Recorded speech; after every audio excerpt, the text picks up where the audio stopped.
ও বউ বউ এজমেলা তোর মাই কই তোর মাই কি ঘরে না? হয় হয় আম্মা মুই ঘরেই চুল হালে আসছিলাম। কন কি কইবেন? মোর পোলারে ফোন দিয়া কও কি এই মাসে জানি বেশি করে টাহা পাঠায়। হ্যাঁ নাই কইলাম, কিন্তু আম্মা মেথা টাহা দিয়ে করবেন না কি? অনেক বাজার সদাই করতে হইবে, হের লিগে অনেক টাহা লাগবে। কে আম্মা বাড়ি কি কোনো মেহমান ঠেহমান আইবে নাকি যে এত বাজার সদাই করা লাগবে? হয় অনেক মেহমান আইবে, আর হ্যাগো খাওয়াইতেও তো অনেক বাজার সদাই করতে হইবে, আর হেয়ের লাগিয়ে টাহা লাগবে না? হের লিগেও তো অনেক টাহা পয়সা লাগবে।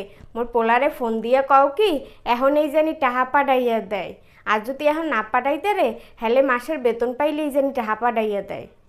হ্যাঁ নাই পাড়াইতে কইলাম, কিন্তু আম্মা একটা মেহমান কারা?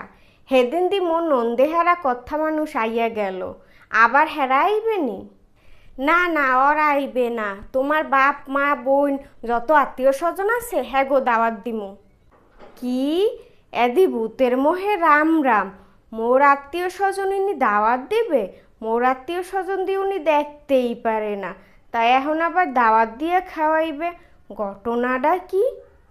ও বউ তুমি আবার মনে মনে কি চিন্তা করতে বইছো?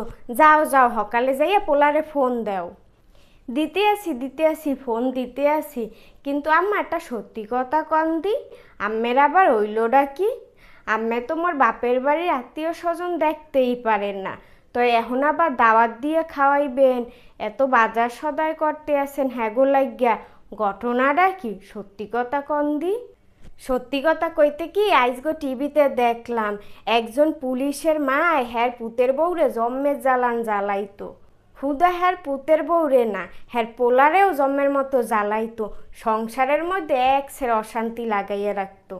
খালি একসের বোন নামে বানাইয়া বানাইয়া পোলার দ্বারে নালিশ করতো। যেই পোলায় কামের তো নাইতো এই নালিশ শুরু করতো।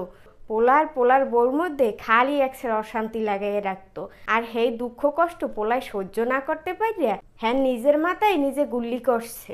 কইরি একালে পোলারা মরিয়ে গেছে। হেয়ে দেখকে মোরাকালা আইজগো জম্মের আফসোস লাগছে। ও তার মানে এই হইল আসল ঘটনা না? হয় চিন্তা করলাম কি মোর পোলাটাও তো প্রবাসে থাহে, এখন মই যদি তোমার লাগে একসের গ্যাঞ্জাম করি হেলে তো মোর পোলাটাও ওখানে অশান্তিতে থাকবে। এই অশান্তিতে হে আবার কোন কালা কি গড়াইয়া বহে, হের লেগে চিন্তা করছি না আর তোমার লাগে কোনো গ্যাঞ্জাম করমু না, এখন দুইজনে মিলেমিশা থাকমু, আর সংসারের মধ্যে কোনো অশান্তি হইবে না। মোরা যদি এখানে মিলেমিশা থাই হেলে মোর পোলাটা ওখানে ভালো থাকবে। যাই হোক, তাও এতদিন পর আল্লাহ আম্মের একটু ইমান দিচ্ছে, আর নাইলে আম্মে যে মানুষ, আম্মে আবার মোর বাহের বাড়ির মানুষেরা দাওয়াত দিয়েও খাওয়াইবেন। যাও খুন্না খুশি হইলাম।